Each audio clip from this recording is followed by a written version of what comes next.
Hello students, my self Pankaj. मैं पंकज कुमार आपका अपने YouTube channel play with maths का स्वागत करता हूँ। आज मैं आपके सामने एक और नई वीडियो के साथ उपस्थित हूँ, जिसमें मैं आपको यूपी पुलिस 2019 का जो एग्जाम हुआ था उस एग्जाम को सॉल्व कराऊंगा। उसमें मैं गणित वाला सेक्शन सॉल्व कराऊंगा। मैथ्स जो आई थी, मैथ्स के जितने भी क्वेश्चन आए थे वो मैं धीरे धीरे करके एक एक करके इस वीडियो में सॉल्व कराऊंगा। तो जो बच्चे आज पहली बार इस चैनल पर आए हैं तो वो हमारे चैनल को सब्सक्राइब कर लो, जिससे कि आने वाले सभी वीडियो के नोटिफिकेशन उन पर समय समय पर पहुंचते रहे। चलो आज का वीडियो शुरू करते हैं।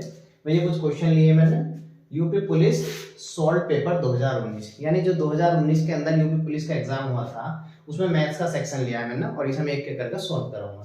देखो पहला क्वेश्चन है हमारा कि ए और बी 12 दिनों में एक कार्य कर सकते हैं, जबकि बी और सी 16 दिन में तथा ए और सी वही कार्य 24 दिन में पूरा कर सकते हैं। तीनों मिलकर पूरा कार्य कितने दिनों में पूरा करेंगे? ध्यान से देखो भाई, ऐसे क्वेश्चन एग्जाम के अंदर कैसे सॉल्व करोगे जिससे कि आपका समय बच जाए। भाई ए और बी दो बंदे हैं, दोनों मिलकर कितने दिन में कर रहे हैं? 12 दिन में। बी और सी कितने दिन में कर रहे हैं? 16 दिन में। और वही कार्य ए और सी मिलकर कर रहे हैं हमारे 24 दिनों में। अब पूछा क्या है? तीनों मिलकर कितने दिनों में करेंगे। देखो जब इस तरह का क्वेश्चन दिया हो, दो दो करके जुड़े हुए ये काम करने में, दो दो करके ए बी, फिर बी सी दिया है और फिर ए सी दिया है, तब कैसे करोगे? तीनों का एलसीएम लो, 12 का, 16 का और 24 का जो एलसीएम आएगा हमारा ये आ जाएगा 48। 12 से डिवाइड होगा कितनी बार? 4 बार। 16 से डिवाइड होगा 3 बार और 24 से डिवाइड होगा ये 2 बार। इतना काम करने के बाद क्या करना है कि जो एलसीएम लिया था इसमें 2 से गुणा कर दो। ठीक, अब इन्हें सब कुछ जोड़ दो, 4 और 3 7 और 2 9। जब तीनों का पूछा है तो तीनों को ही क्या कर दो? जोड़ दो। अब क्या करो, इसे 9 से डिवाइड कर दो। जब मैं इसे 9 से डिवाइड करूंगा भाई, 3 से काटो, 3 तिया 9, 3 से काटो 16 बार, 16 दूनी 32/3।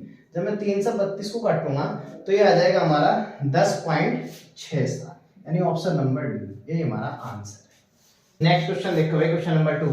एक आदमी 5 घंटे में एक यात्रा पूरी करता है। वह यात्रा के पहले आधे भाग में 21 किलोमीटर प्रति घंटा तथा दूसरे आधे भाग में 24 किलोमीटर प्रति घंटा की गति से यात्रा करता है।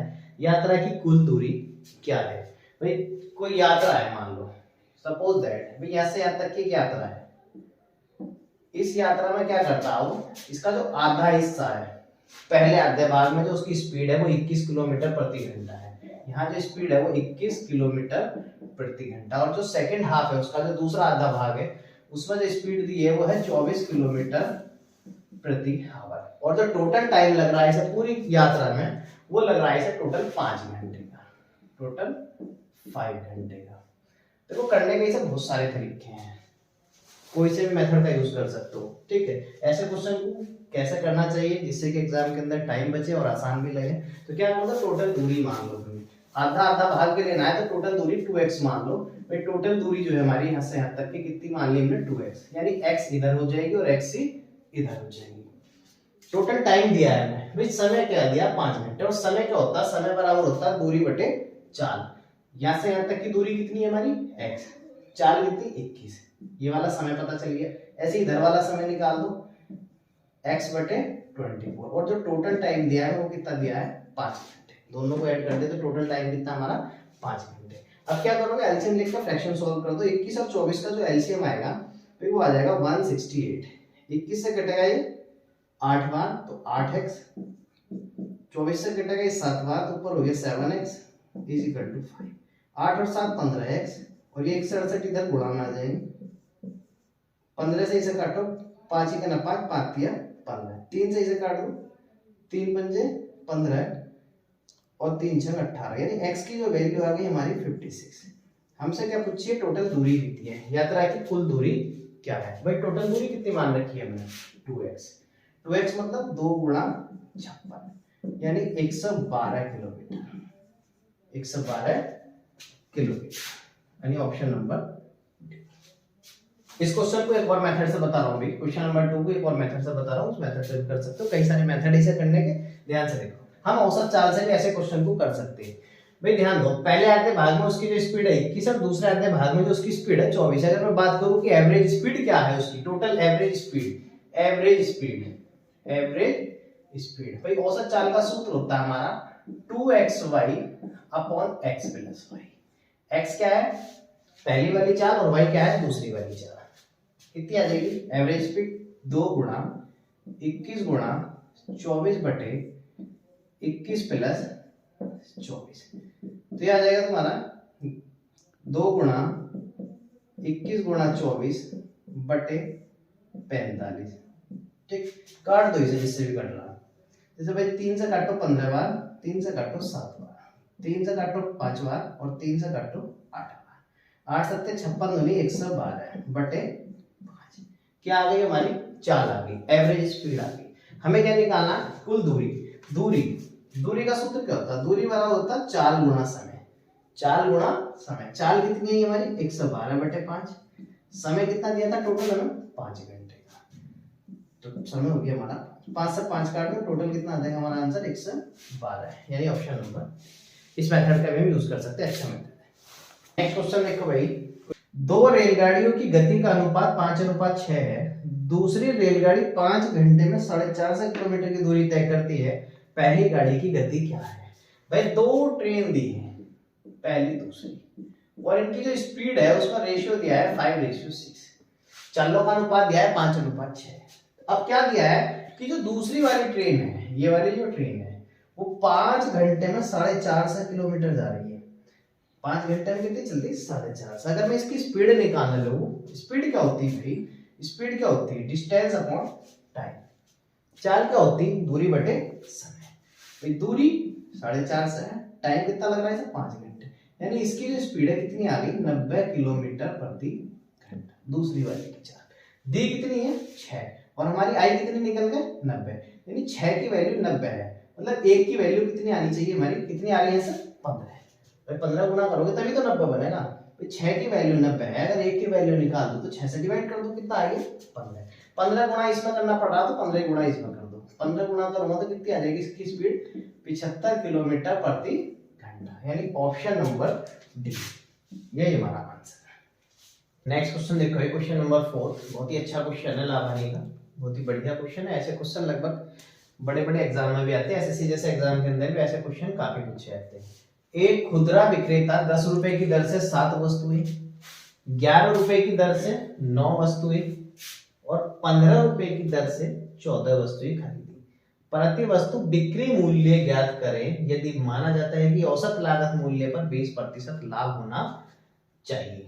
भाई देखो ये समझो, इस बात को लिखा है 10 रुपए की दर से 7 वस्तुएं, इसका मतलब क्या है, दर का मतलब क्या है कि एक वस्तु की कीमत जो है 10 रुपए है और उसने जो टोटल खरीदी है वो 7 वस्तुएं खरीदी है।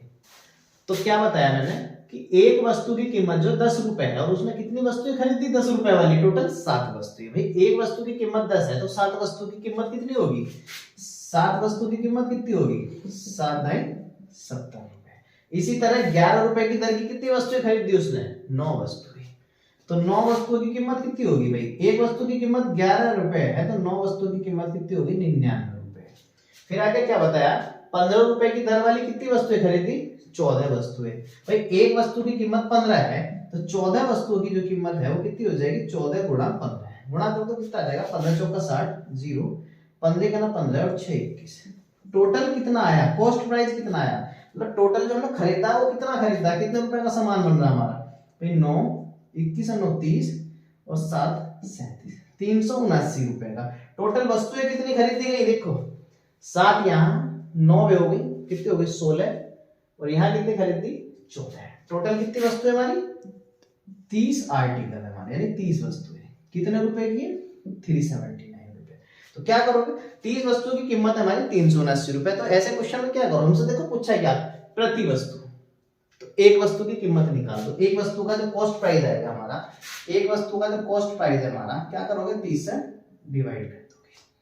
ठीक, एक वस्तु का कॉस्ट प्राइस आ गया हमारा, क्या आ गया हमारा कॉस्ट प्राइस, किराया मूल्य कितना एक वस्तु का। हमें क्या निकालना, प्रति वस्तु बिक्री मूल्य ज्ञात करें यदि माना जाता है कि औसत लागत मूल्य पर 20% का लाभ होना चाहिए। भाई 20% प्रॉफिट के साथ इसकी जो कीमत है वो विक्रय मूल्य क्या बनेगा, विक्रय मूल्य क्या बनेगा जब इसे हम 20% प्रॉफिट के साथ बेच दें, तो 379/30, 20% प्रॉफिट लेना हमें, तो क्या कर लो इसका सीधा सीधा 120/100। 20% प्रॉफिट के साथ बेचनी मतलब कितने पे बेचनी है 120 पे, ठीक, तो 120/100 कैलकुलेशन करो, 30 से काट दो, 4 बार 100 से इसमें से पॉइंट लगा लो 3.79 और गुणा 4 से इसमें गुणा करो, 4 9 36 का 6 हासिल लगे 3, 4 7 28 और 3 31 हासिल लगे 3, 4 3 12 और 3 15.16 यानी ऑप्शन नंबर ए। बहुत ही अच्छा क्वेश्चन था और ऐसे क्वेश्चन लगभग काफी एग्जाम के अंदर पूछे जाते हैं, तो ऐसे क्वेश्चन की बहुत अच्छे से देखियो, बिना स्किप करे इस क्वेश्चन को देखियो और अच्छे से समझियो। नेक्स्ट क्वेश्चन की तरफ चलिए। नेक्स्ट क्वेश्चन देखो, क्वेश्चन नंबर 5 मेंसुरेशन का क्वेश्चन है। एक आयताकार भूखंड की लंबाई इसकी चौड़ाई से 3 गुनी है। भूखंड का क्षेत्रफल 768 मीटर स्क्वायर है। भूखंड का परिमाप ज्ञात करो। भाई भूखंड होता क्या है? भूखंड कुछ नहीं, बस एक प्लॉट टाइप का मान लो कि जो भूमि का काटा हुआ खंड है वही एक भूखंड कहलाता है। मतलब आयताकार है। देखो चित्र बना के समझा रहा हूं, ध्यान से समझ। क्या बताया, इसकी जो लंबाई है इसकी चौड़ाई की 3 गुनी है। अगर मैं इसकी चौड़ाई कुछ भी मान लो मैंने x मान ली, तब लंबाई कितनी होगी मेरी 3x होगी। चौड़ाई की कितनी गुनी है? 3 गुनी है। कितना दिया क्या है भाई? इसका क्षेत्रफल दिया है 768, क्षेत्रफल दिया है, एरिया कितना दिया? 768 मीटर स्क्वायर। क्षेत्रफल का सूत्र क्या होता है? लंबाई गुणा चौड़ाई। तो यहां रख दो, लंबाई गुणा चौड़ाई कितना हो गया? 768। 3 से इधर जाकर डिवाइड कर दो, यहाँ हो गया x स्क्वायर बराबर 3 से काटोगे 3 दूनी 6, 3 पंजे 15, 3 6 18। x स्क्वायर की वैल्यू 256 है। जब स्क्वायर हटेगा तो इधर अंडर रूट चढ़ेगा और 256 का जो स्क्वायर रूट होता है भाई कितना हो गया? 16। x की वैल्यू 16 आ गई। हमें क्या निकालना? परिमाप। क्या निकालना? परिमाप। परिमाप का सूत्र होता है 2 गुणा लंबाई प्लस चौड़ाई। लंबाई प्लस चौड़ाई कितना हो गया? 3x और x 4x और 2 से गुणा करोगे कितना हो जाएगा? 8x। x की वैल्यू रख दो, x की वैल्यू कितनी आई हमारी? 16। जैसे मैं ये 16 रखूंगा, 16 8 128 मीटर, यानी option number C. Next question देखो भाई, क्वेश्चन नंबर 6। 256 के वर्गमूल और 16 के वर्गमूल का गुणनफल ज्ञात करें और फिर परिणाम के वर्गमूल को ज्ञात करें। भाई 256 का वर्गमूल और एक 16 का वर्गमूल। 256 का जो स्क्वायर रूट होता है कितना होता है? 16। और जो 16 का वर्गमूल होता है वो होता है हमारा 4। इन दोनों का क्या करो? वर्गमूल का गुणनफल ज्ञात करो, गुणा कर दो। ठीक, कितनी आ जाएगी गुणा? 16 चौका 64। अब उसने क्या कहा कि फिर परिणाम के वर्गमूल को ज्ञात करो। मतलब जो परिणाम आया हमारा, जो 64 आया, इसका फिर से क्या निकाल दो? वर्गमूल निकाल दो, यानी अंडर रूट निकाल दो, स्क्वायर रूट निकाल दो। तो रूट 64 की वैल्यू कितनी होती है हमारी? 8, यानी option number C. Next question देखो भाई, नेक्स्ट क्वेश्चन देखो, क्वेश्चन नंबर 7। यदि 4/5 अनुपात 12/10 समानुपात x/6 अनुपात 9/2 है तो x की वैल्यू ज्ञात करो। भाई समानुपात का चिन्ह है। अनुपात समानुपात का क्वेश्चन कैसे करोगे? ध्यान दो कि जो समानुपात का चिन्ह है अंदर वाले पदों की गुणा कर दो और बराबर कर दो बाहर वाले पदों की गुणा। ठीक, अंदर वाले पद 12/10 गुणा x/6 और इक्वल कर दो जो बाहर वाले पद हैं 4/5 गुणा 9/2। x की वैल्यू निकालनी है, सारा का सारा उधर भेज दो। x की वैल्यू निकाल लेंगे तो कितना आ जाएगा? 4/5 गुणा 9/2। भाई नीचे वाले तो ऊपर आ जाएंगे, गुणा में 10 गुणा 6 और जो ऊपर वाले हैं यानी 12 कहाँ जाएगा? इसके नीचे आ जाएगा। काट लो, जो कट रहा हो काट दो। 5 दूनी 10, 10 से 10 पूरा 7, 6 दूनी 12 और 2 से काट दो, 2 दूनी 4, 2 नंबर कितना आ गया? 18, यानी option number D. Next question देखो भाई, डिस्काउंट का क्वेश्चन है, बहुत ही अच्छा क्वेश्चन है। ऐसा क्वेश्चन भी काफी एग्जामों के अंदर पूछा जाता है कि लागू होने वाली एकल छूट क्या है जब 20% और 10% की 2 लगातार छूट दी जाती है। एकल डिस्काउंट, एकल छूट होती क्या है? बात को समझो कि होती क्या है। जब हम कभी कपड़ा खरीदने आते हैं और कोई सामान खरीदना है तो वहां पर दुकान पे भी कुछ इस तरह की चीजें लिखी होती है कि 20% प्लस 10% लिखा होगा कि इतना डिस्काउंट चल रहा, यानी टोटल कितना देखने में लगता है हमें, कितना कि 20 और 10 30% मिला, जबकि वो एग्जैक्ट 30% हमें मिलता नहीं है। जो दुकानदार होता है वो किस तरह से डिस्काउंट काउंट करता है उसे बताऊंगा मैं कि एक का डिस्काउंट होता क्या है। कि 2 डिस्काउंट, एक 20% और एक 10% का दिया जा रहा, कि अगर ये 2 ना दिए जाए तो एकमात्र ऐसा डिस्काउंट क्या होगा जो इन दोनों के देने पर और उस अकेले की वैल्यू सेम होगी, एकल डिस्काउंट। तो एक तो मैं मेथड बता रहा हूं भाई, एक तो ये मेथड है हमारा D1 plus D2 minus D1 गुणा D2 अपॉन 100। जब दो डिस्काउंट दिए हो और दो समय एक का डिस्काउंट निकालना हो तो इस सूत्र का हम यूज कर सकते हैं। एक तो मैं सूत्र से बता रहा हूँ, एक मेथड और बताऊंगा। D1 यानी 20%, D2 यानी 10% माइनस 20 गुणा 10 बटे 100, 0 से 0 हटा दो, 20 और 10 30 माइनस 2 यानी कितना हो गया हमारा 28%। Option number C. देखो हमें देखने में कितना लग रहा था 20 और 10 30 कि 30% का डिस्काउंट मिल रहा है, जबकि मिला कितने का डिस्काउंट है हमें 28% का। एक और मेथड बता रहा हूँ डिस्काउंट निकालने का। इस तरह से एक का डिस्काउंट कैसे निकलेगा भाई, कुछ भी एमआरपी मान लो, वस्तु का जो एमआरपी हमने मान लिया 100 है, 100 पे बात करेंगे कि जो एमआरपी हमारा 100 है उस पर 20% डिस्काउंट दिया गया। 20% डिस्काउंट देने का मतलब है कि जो वस्तु है वो 80% पे बेचेगी। 20 छोड़ दो तो कितना हो गया 80 बटे 100, फिर गुणा। दूसरा क्या हमारा 10%, 10 का डिस्काउंट है तो वस्तु कितने में जाएगी 90 पे, 90 बटे 100। काट दो इसे, 100 से 100 कटा, 0 0 0 0, कितना हो गया 8 9 72। डिस्काउंट के बाद जो मूल्य है वो कहलाता है हमारा विक्रय मूल्य। एमआरपी कितना मान के चले हम 100 रुपए, मतलब 100 रुपए की कोई वस्तु है और डिस्काउंट देने के बाद कितने में बिक रही है वो 72 रुपए में, यानी टोटल डिस्काउंट कितना दिया गया है हमें, टोटल डिस्काउंट कितना दिया गया है हमें 28%। 28% अगर 100 मान रखा है तो डायरेक्टली परसेंटेज मानेगा। ठीक, इस तरह से भी हम निकाल सकते हैं। नेक्स्ट क्वेश्चन की तरफ चलते हैं। नेक्स्ट क्वेश्चन देखो, क्वेश्चन नंबर 9। 800 के 85% के 120% के 40% की जो वैल्यू हमें ज्ञात करनी है। 800 है, 800 का कितना निकालना मुझे 85%, का मतलब होता गुणा 85% मतलब 85 बटे 100। इसी तरह फिर आगे का है यानी के 120 बटे 100 और फिर आगे के है यानी 40 बटे 100।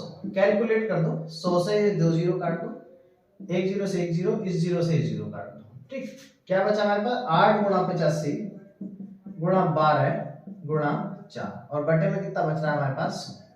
सबकी गुणा कर दो, सबकी गुणा करके आएगा 32640 अपॉन रह जाएगा हमारा 100। जब 100 से इसे हम डिवाइड करेंगे तो सीधा पॉइंट बीच में आ जाएगा दो संख्या के बाद, यानी आंसर आ जाएगा हमारा 326.4, यानी ऑप्शन नंबर डी।